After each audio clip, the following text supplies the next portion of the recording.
Temu saya tahu dia kan tindak tahu. Ana gua meh hilik dulu. Mana gantung ke buang deh. Jadi tadi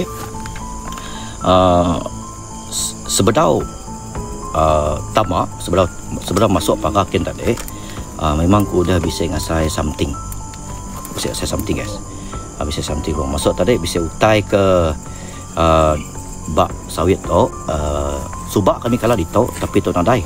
Tapi saya tu ya maybe pemuas ya lah. Ini pemuas ya bisa tai. Jadi ternyata tadi ya macam jaga tempat ya. Ya macam jaga tempat ya. Tu je pot induk tu ikut. Tiga. Tadi. No depan dia tadi. Ya macam ya cuba kat madah atau adalah kuasa saya. So aku cuba dekat berinteraksi ya. Jika nanya ya, adakah nama hotel ni kuasanya. Sebenarnya tadi guys aku kat nemu ni kuasanya sebenarnya. Ni kuasanya. Laban kat nemu dini no penempatan tidak ya sebenarnya. Yang ketemu ku tadi mula ketemu ku. So maya aku ngangau ke sebenarnya tadi, maya aku ngangau ke Latijah atau Pekat Limah katanya tadi. Maya aku ngangau ke ya. Jadi Latijah tu macam ya macam ngai kisah. Macam kita macam ngai kisah. Buat dak. Ya buat dak lah. Tapi kebanyakan Latijah tu tadi ya kak berinteraksi dengan aku sebenarnya kak ngasuh. Tapi nak uliah ya memang nak uliah masuk.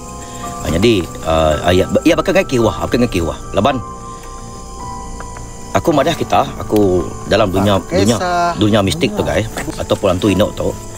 Hantu inok tu nak bertemu dengan pocong. Pocong adalah laki sedap. Ya labi utu kau bersama aku kau. Bersama aku kau. Nya adalah macam sedap yang pu laki. Nya kebu Latijah tu tadi ditok memang bisa pocong, tapi dari ya bakal macam yang nak kira kan, ya ngai kira macam yang buat dak lah. Tapi jadi di pedak gaya ya, macam gaya lah tempat tu memang pedak hotel berkuasaan sawit tu tungak ke hutan kin. Dia adalah memang kawasan bunian. Tapi sepiak ke Pulau Angkuang tu. Laban tu sebenarnya pakai Pulau Angkuang lah. Tinggi Pulau Angkuang. Pulau Angkuang dia memang menua pegau. Dia memang menua pegau guys. Memang menua orang kita bandit. Gila ya. Jadi tungak kita memang tempat bunian. Itu memang tempat bunian. Jadi mengikut tadi kita itu nak boleh ngatur atau ingat. Semua cerita Latijah tadi. Okey, Latijah tu Latijah tu ya macam nak kira, ya macam buat dek ya macam bukan dengan ngau ke kaban dek. Kita ada kaban kita tu dua itu. Kita menang ni.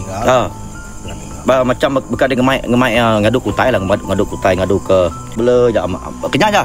Dia macam nara interaksi. Nemu nama teka. Ya nemu nama teka agak ya. Ya macam nara interaksi. Tu mai melek ko ja.